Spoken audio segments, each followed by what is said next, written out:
How about Rory McIlroy, Rex, tied for 15th at the API? A little bit of a strange thing here. So if I'm not getting the details right, please correct me.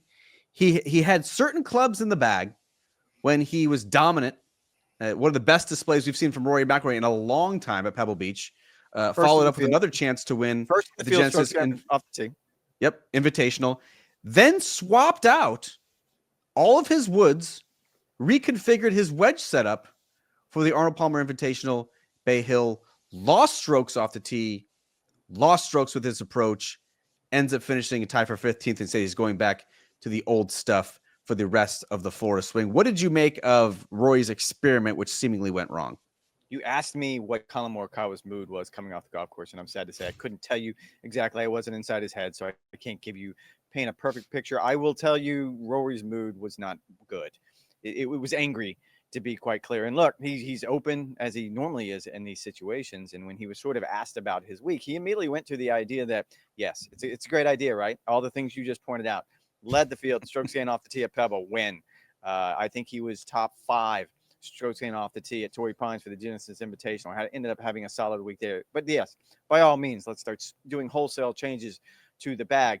In his defense, and this is a meager defense at best, I will admit to this, he had switched to a new golf ball that had a little bit different spin characteristics, which allowed him to do a little bit of this tinkering.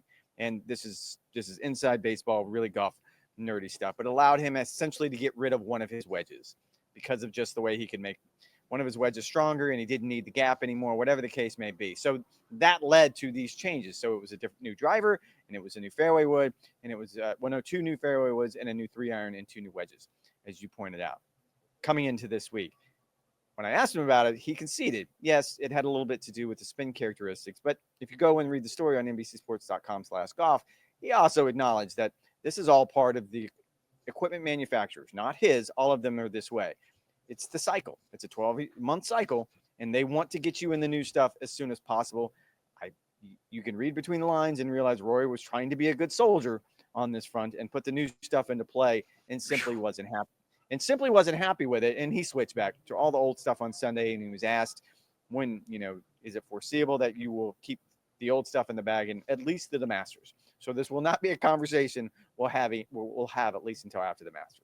Yeah, it seems a little bit mind-boggling that you would do this at the start of the Florida swing and not, December, January, when a lot of guys are doing club testing, when a lot of guys are doing ball testing. At this point in the season, you should be fine-tuning, especially when you're Rory McIlroy, who I guarantee you, if we rewound the podcast from a month ago, you and I were effusive in our praise of what Rory had done, what he could do this year, based on like his strategy, his course management, his ball control, his spin control, the blast. Remember on 14, the par 5, we hitting it over the tree. Like, it was all mind-blowing stuff. And then the experiment goes wrong. It's fine. I don't think it'll necessarily have any like lingering effects for his Players Championship, but it certainly torpedoed his chances to win this week at Bay Hill. And to be fair, I think he felt like he checked all the boxes at home. He talked about on the TrackMan and back home at the Bears Club. The numbers can add up. They can all look good. He said, but the second you actually put it in play, especially on a golf course like this, especially on Thursday and Friday, when the winds were howling, and we have seen Rory in the past struggle in crosswinds, like as high as he hits the ball and as much spin as he has on the ball, it's going to be an issue regardless of what equipment you're playing. So he clearly was not comfortable. But yes, I'm with you. It's a little baffling when that's the one thing you hang your hat on. That's your cornerstone. Yes, that is your calling card. Is I hit the ever-loving snot out of the golf ball. I do it better than anybody. But here, let's change it with the Masters now just a month away. He's never going to be confused for Jordan Spieth around the greens. He's never going to be confused for Brad Faxon on the greens. And so here, my thing is I hit it really, really far than anyone else, and that's my advantage, and I pick up a lot of strokes there. To tinker with it, to your point right now, is curious. Rory McIlroy said, remember like at Pebble Beach, he wanted to be more like Scotty? He should be more like Scotty in this respect, where Scotty is incredibly resistant to change. It has to take something, there has to be overwhelming empirical evidence that a switch is necessary for him. Otherwise, he is the same routine, the same patterns, the same clubs, very resistant to change.